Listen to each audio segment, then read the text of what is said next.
그럼 바로 이어서 두 번째 발제자이신 존최 교수님과 첨언자이신 최기훈 목사님을 박수로 모시겠습니다. 안녕하세요. 저는 두 번째 시간을 맡은 최기훈 목사입니다.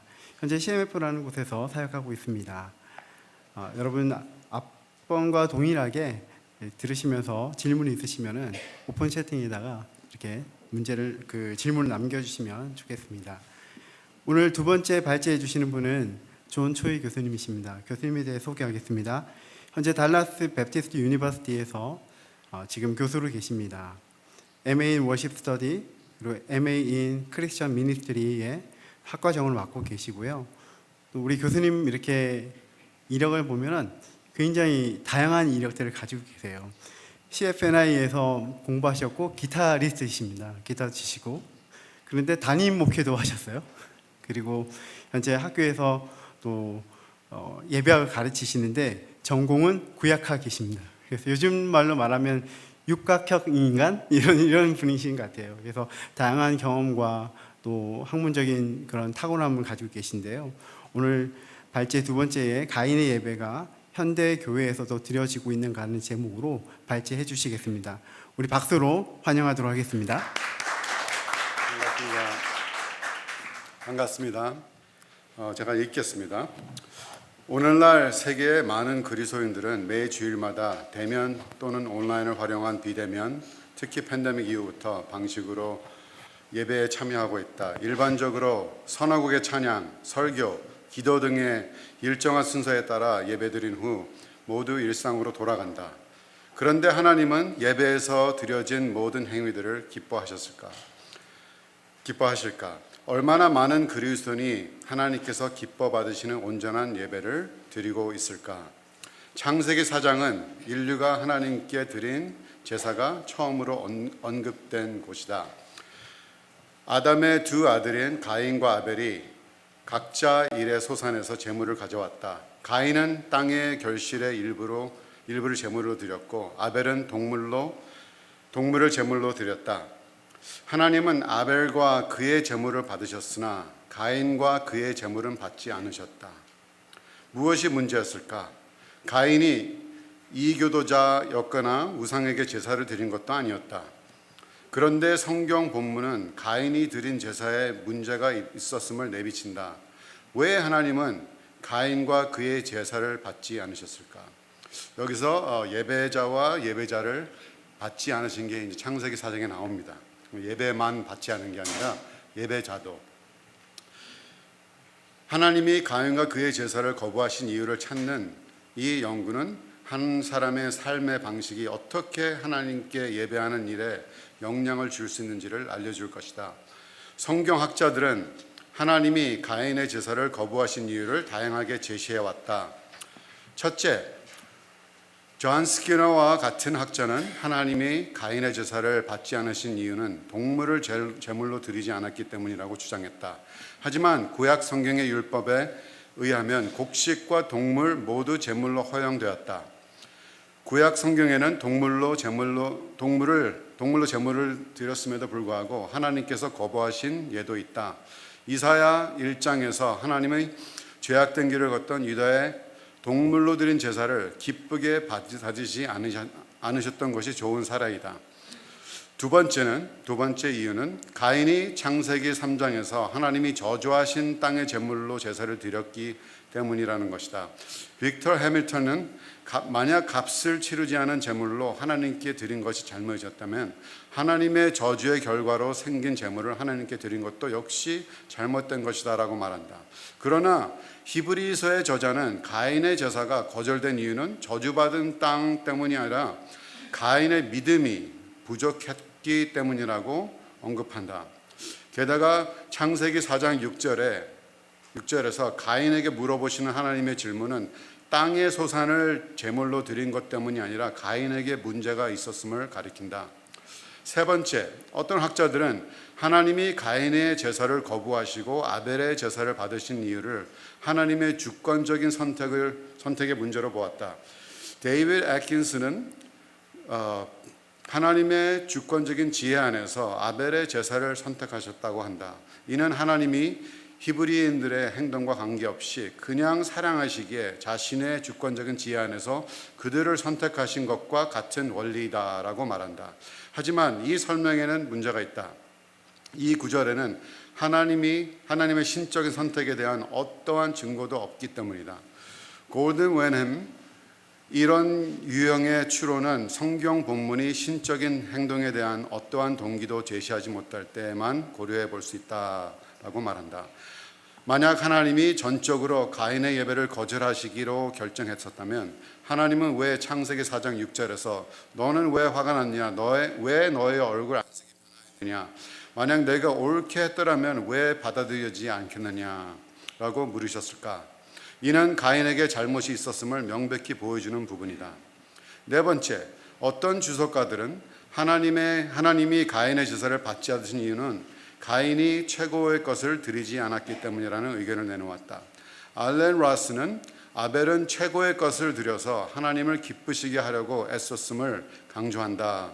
이런 관점은 두 제물에 관한 성경 본문을 나란히 두고 보면 타당해 보일 수도 있다.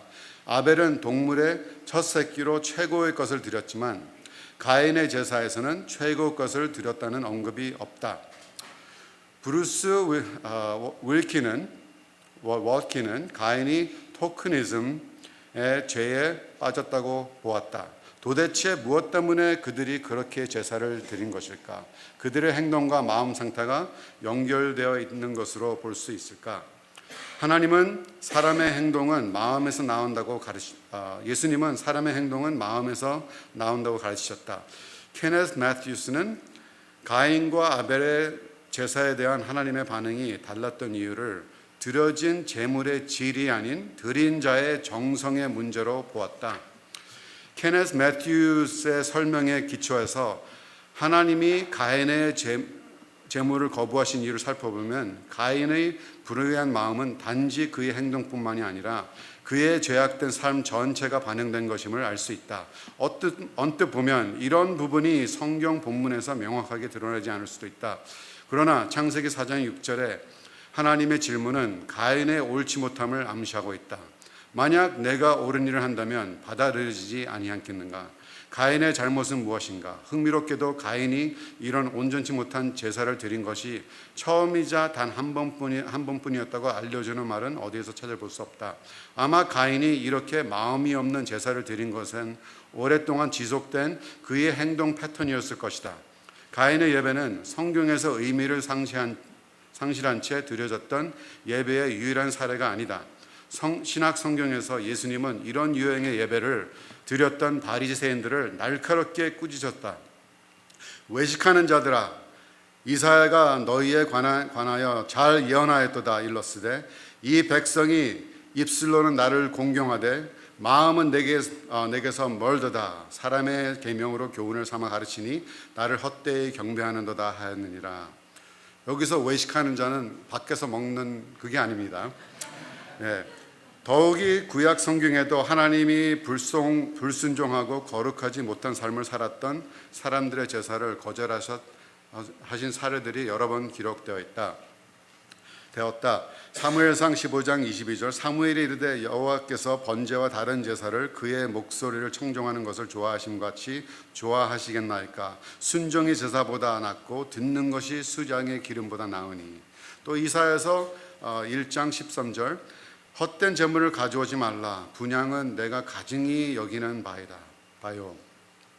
하나님은 무의미한 제사의 행위보다 순종의 마음을 더 기뻐하셨음이 분명하다.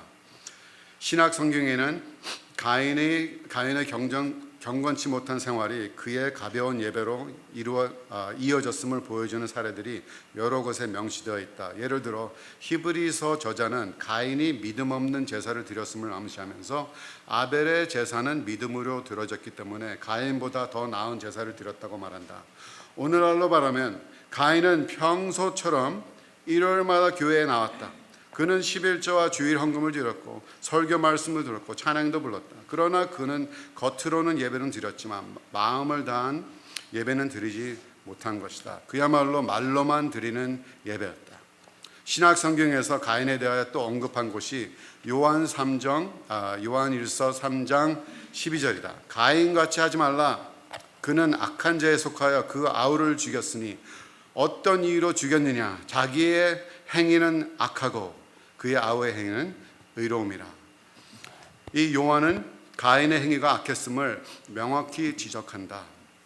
글렌 바커는 가인은 그의 형제를 죽여서 사탄의 자녀가 된 것이 아니다. 오히려 그가 먼저 사탄의 자녀로서 행동이 악했고 결국 그의 형제의 살인자가 되었다고 가인의 악한 삶을 강조하여 지적한다. 현대 상황에서 보면 가인은 월요일부터 토요일까지 자신만을 기쁘게 하는 삶을 살았고 그런 일상적인 삶의 태도가 그의 주일 예배까지 영향을 준 셈이다. 유다는 가인을 언급한 신약 성경의 또 다른 저자이다. 유다서 11절은 불순종한 자의 길에 대하여 이렇게 말한다. 화 있을진저 이 사람들이여 가인의 길에 행하였으며 삭수를 위하여 발람의 어그러진 길로 몰려갔으며 고라의 패역을 따라 멸망을 받았도다. 위에 언급한 대로 가인의 길은 그릇된 마음에서 비롯된 거짓말, 살인 등을 행하는 악한 자의 길을 말하고 가인의 길은 또 다른 두 가지의 악한 길들, 즉 발람의 어그러진 길과 고라의 반역과도 비교가 된다. 가인의 길은 발람의 어그러진 길과 고라의 반역과도 비교될 정도로 악했던 것이다. 발람의 어그러진 길은 민수기서 22장 24장에 언급되어 있는데 모압 왕 발락은 자신을 위해 이스라엘을 저주할 선지자로 발람을 고용했다. 그러나 발람은 이스라엘을 저주할 수 없음을 깨닫게 되자 발락에게 성적인 부도덕으로 이스라엘을 유혹하라고 조언을 했다. 아래의 도표는 모압과 함께 성적인 죄에 빠진 주요 지파인 시므온 지파의 상당한 쇠퇴를 보여준다. 제가 여기서 스크린 한번 보시기 바랍니다. 여기 보면 제가 차트를 만들었는데 민수기 보면은 거기 첫 번째 인구 조사가 있습니다. 그리고 끝나고 나서 광야 생활하고 나서 두 번째 인구 조사를 해요. 그래서 여기 이제 루벤 지파부터 저기 납틀라이 지파까지 딱 있는데 두 번째 지파가 시므온 지파인데 첫 번째 인구 조사할 때는 59,300명인데 나머지들은 다 비슷해요. 어떤 사람은 조금 올라갔고 어떤 지파는 조금 내렸고. 근데 이 시므온 지파만 22,200으로 확 줄었습니다. 다시 52페이지입니다. 발람이 악행을 행한 지 1400년이 지난 후에 사도 바울은 성도들에게 이스라엘 백성의 본을 따르지 말 것을 경고했다.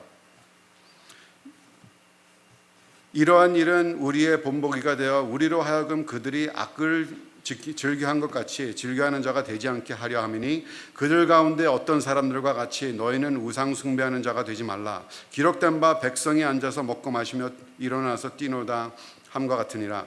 그들 중에 어떤 사람들이 음행하다가 하루에 23,000이 죽었나니 우리는 그들과 같이 음행하지 말자. 예수님도 버가모 교회에 보낸 편지에서 발람의 사건을 언급하셨다. 그러나 내게 두어 가지 책망할 것이 있나니 거기 내게 발람의 교훈을 지키는 자들이 있도다. 발람이 발락을 가르쳐 이스라엘 자손 앞에 걸림돌을 놓아 우상의 제물을 먹게 하였고 또 행음하게 하였느니라. 오늘날 소위 그리스도인이라 부르는 사람들 중에도 현대판 발람의 어그러진 길이라고 할 수 있는 음란물에 빠져 있는 사람들이 많다. 조시 맥도웰 선교회와 바나 그룹의 공동 연구 프로젝트인 음란물 현황 조사에 따르면 청소년 사역자의 64%와 목회자의 57%가 음란물의 유혹으로 어려움을 겪고 있음을 인정했다. 음란물에 빠진 청소년 사역자의 반 이상은 언젠가는 발각될 것에 대한 두려움을 항상 가지고 살고 있다고 한다. 이렇게 더 높은 도덕적 기준이 요구되는 사역자들의 50% 이상이 성적인 부도덕과 씨름하고 있다면 복음주의 기독교에 속한 성도들 중에는 얼마나 많은 사람들이 발람의 어그러진 길에 빠져서 헤매고 있을까? Addiction to Lust의 저자 사무엘 페리는 헌신된 그리스도인들이 음란물과의 전쟁에서 패하고 있다고 말한다. 그런데 이들 중에 얼마나 많은 사람들이 회개 없이 주일 예배에 오고 있을지 상상해보라. 성경은 하나님의 백성들의 이러한 성적인 부도덕이 옳지 못하다고 분명히 가르치고 있다. 이게 이제 미국에서 그 포르노에 대한 그 조사를 한 걸 갖다가 누가 발표를 했는데 너무 충격적이어서 제가 이걸 갖다가 이제 갖고 왔습니다. 이게 2006년도예요. 그러니까 지금은 훨씬 더 많겠죠. 6년도에 여기 위에 유나이티드 스테이트라고 써 있는데 이게 전 세계에서 만들어지는 포르노의 그러니까 거진 90%가 미국에서 만들어졌다는 거예요. 너무너무 충격적이죠. 왜? 미국은 여러 가지로 복을 받은 나라라고 이제 알고 있고, 또 미국이 선교사, 선교사를 제일 많이 보내는 그런 나라라고 또 알고 있는데, 미국이 엄청나게 이렇게 또 기여를 하고 있습니다. 네게티브하게. 근데 더 충격받는 거는 누가 이거를 소비를 하는 거죠. 어느 그룹이 제일 많이 소비를 하냐? 차이나가 제일 많이 쓰고, 그러니까 나라 전체로. 근데 사우트레가 써 있죠. per capita는 한 사람당 526달러입니다. 한 사람당. 그러면 1위, 3위, 4위, 5위 다 합해도 한국이 쓰는 것만큼도 못 미친다는 거예요. 엄청난 충격이죠. 그래서 한국이 전쟁 끝나고 6.25 전쟁 끝나고 굉장히 거진 제일 못 살았다고 말하는데, 그때 60년대 70년대 부흥 막 하면서 얼마나 부르짖었어요. 근데 하나님이 이렇게 부어주셨는데 이제 그 경제가 잘 돈을 많이 버니까 그 돈 갖고 뭐 하냐. 너무 충격적이죠. 이제 다시 돌아가겠습니다. 유다서 11절에 나오는 고라의 반역은 유다가 가인의 길과 비교하는 또 다른 악한 길이다. 민수기 16장을 보면 고라는 예배를 담당하는 레위 지파의 한 사람이었다. 고라와 그를 따르는 사람들은 모세와 아론에게 반역하며 그들과 동일한 지위를 얻기 원했다. 하지만 그 반역의 결과로 땅이 입을 열어 고라와 그 동역자들을 집어 삼켜버렸고, 불이 나와서 고라의 반역에 동참한 250명의 사람들을 불살랐다. 고라가 멸망한 원인은 하나님을 경외하는 마음의 부족함과 권위의 실추를 이야기하는 교만에 있다고 할 수 있다. 우리는 현대 사회에도 이렇게 교만하고 하나님을 경외하지 않는 사람들의 모습을 흔히 볼 수 있는데 그리스도인도 예외가 아니다. 그러므로 고라의 멸망은 모든 예배자들이 교만과 자만에 빠지지 않도록 돕는 경고의 역할을 한다. 잠언서 18장 12절에 교만에 대한 경고가 명확하게 쓰여 있다. 사람의 마음의 교만은 멸망의 선봉이요 겸손은 존귀의 길잡이니라.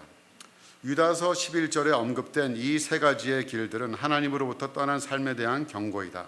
가인의 길, 발람의 어그러진 길, 고라의 반역을 따르는 사람들의 진실되지 못한 예배를 하나님께서 받으실 것이라고 기대할 수는 없다. 그런데도 아직도 매 주일마다 전 세계에서 이런 모습이 실제로 일어나고 있다. 두 사람이 같은 노래로 하나님을 찬양하는 모습을 상상해 보자. 한 명의 찬양은 하나님의 귀에 감미로운 소리가 될 수 있으나 다른 한 명의 찬양은 하나님의 모욕적인 소리가 될 수도 있다. 왜냐하면 하나님은 경건치 못한 삶에서 비롯된 예배를 거부하시기 때문이다. 바울은 고린도 교회의 성도들에게 다음과 같이 강력히 경고했다. 그런즉 너희가 먹든지 마시든지 무엇을 하든지 다 하나님의 영광을 위하여 하라. 이 영광을 뜻하는 히브리어 카보드는 무거움이나 무게를 의미하는 코베드와 관련이 있다. 하나님께 영광을 올려드리는 말은 그분께 온전히 집중한다는 의미이다. 만약에 어떤 사람이 삶의 예배자로서 전혀 거룩한 삶을 살지도 않으면서 주일 예배에 참석하여 10초 동안 박수치는 행동을 한다고 해서 하나님을 영화롭게 하는 것은 아니다. 잠깐 이거 설명하겠습니다. 찬양 인도하고 노래가 끝나요. 그러면 그 기간에 뭐라 그럴까요? 찬양 인도하시는 분이 주님께 우리 박수로 영광 돌리겠습니다. 그게 이제 10초, 20초 가죠. 그러면 여태까지 산 게 하나님에 떠나서 살았던 게 그 10초 안에 이게 없앴다냐 이 말입니다. 그러니까 바울은 로마에 보낸 편지에서 하나님을 예배하는 것이 무엇을 의미하는지 명확하게 밝힌다. 그러므로 형제들아, 내가 하나님의 모든 자비하심으로 너희를 권하노니 너희의 몸을 하나님이 기뻐하시는 거룩한 산 제물로 드리라. 이는 너희가 드릴 영적 예배니라. 성경은 창세기 8장 21절에서 왜 노아의 제사를 여호와께서 기뻐하시는 향기로운 예배로 설명하고 있는가? 그 이유는 단지 노아가 동물로 제대로 드렸기 때문만이 아닐 것이다. 바로 자신의 삶으로 하나님을 기쁘시게 했기 때문이다. 창세기 6장 9절은 이를 분명히 증명한다. 이것이 노아의 조건이라. 노아는 의인이요 당대의 완전한 자라. 그는 하나님과 동행하였으며. 노아의 예배는 그의 경건한 삶으로부터 흘러나온 것이다. 마지막으로 가인의 예배 이야기는 모든 예배자들에게 예배를 진지하게 받아들이도록 하는 경고이며 또한 회개로 인도하시는 하나님의 은혜이다. 예배를 가볍게 여기는 사람들이나 경건치 않은 삶의 결과로 마음을 다하지 않고 냉랭하게 예배하는 사람들에게 주는 경고인 동시에 회개하고 올바른 예배의 마음을 가지도록 돕는 하나님의 은혜로운 초대이다. 가인이 온전치 못한 예배를 드렸을 때 하나님은 그에게 회개할 수 있는 기회를 주셨으며 또한 먼저 손 내미시는 은혜를 베푸셨다. 이는 가인에 대한 하나님의 반응에서 확실히 확인할 수 있다. 내가 옳은 일을 행하면 내가 받아들여지지 않겠느냐. 이는 가인의 길을 바꾸기 위한 하나님의 초대이다. 이와 같은 은혜가 성경 전체에서 명확하게 나타난다. 앞으로 언급한 대로 이사야 1장에서 하나님은 죄악된 삶을 살고 있는 유다의 예배를 거절하셨다. 그러나 몇 절 뒤 살펴보면 하나님은 그들에게 회개할 기회를 주시며 은혜 베푸시는 내용도 볼 수 있다. 너희는 스스로 씻으며 스스로 깨끗게 하여 내 목전에서 너희의 악한 행실을 버리며 행악을 그치고. 오늘날 하나님은 가인과 비슷한 예배를 드리는 예배자들에게도 여전히 동일하게 말씀하고 계신다. 내가 옳은 일을 행하면 내가 받아들여지지 않겠느냐. 저는 짧게 교수님의 글을 읽고 느꼈던 생각들을 세 가지로 나누고 싶습니다. 이 발제의 핵심은 한 사람의 삶의 방식이 예배에 어떤 영향을 미치는지에 대한 연구입니다. 일반적으로 우리는 예배를 드린 후 그 믿음이 어떻게 삶으로 연결되는가에 대한 관심이 많은 편입니다. 그런데 이 일반적인 고민의 방향이 바뀌어 있습니다. 이 글에서는 보통 예배와 그 이후의 삶을 어떻게 살 것인가 그것을 고민하고 가르치는 것이 우리의 예배와 우리의 설교 또 강의의 내용이라면, 이 발제의 핵심은 삶이 예배에 어떻게 반영되는가에 대한 생각의 전향이고 예배 방향의 전환이었다고 생각이 되어졌습니다. 제가 준비한 글은 아니었지만 앞에 이제 공강원 교수님의 그 대답을 들으면서 갑자기 떠오르는 생각인데요.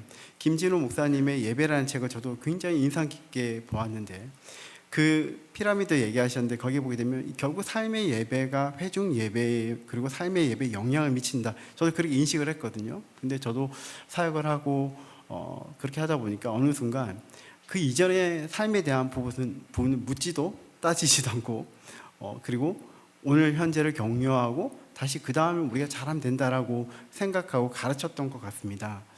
그런데 이런 부분에 대해서 오늘 이 글에서는 강력하게 잘못되었음을 말하고 있습니다. 가인의 예배가 거부된 이유는 그의 죄악된 삶이 반영되었기 때문이라는 것입니다. 그런 식으로 이 글들이 진행되고 있고요.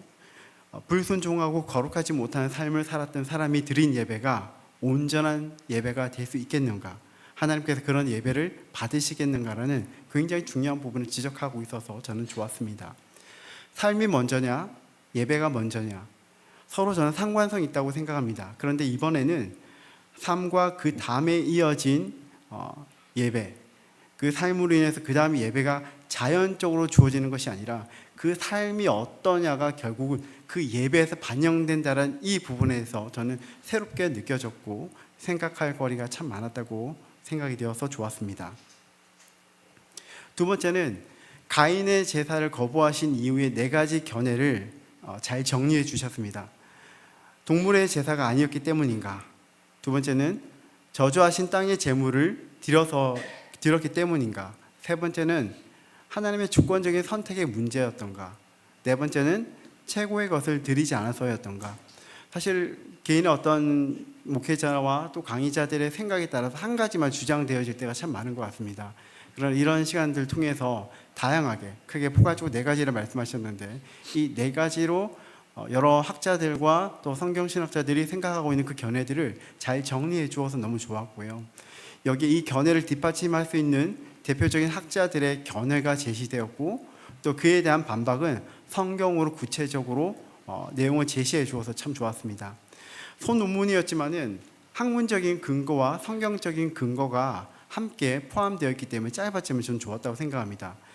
예배학을 저도 이제 공부했지만 예배학은 실천 신학의 범주에 있기 때문에 어떤 학문적인 근거가 굉장히 약할 수가 있는 것 같습니다.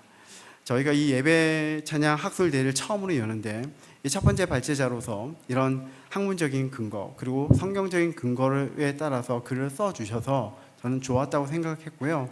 그리고 좋은 선례가 되었다고 생각이 되어졌습니다.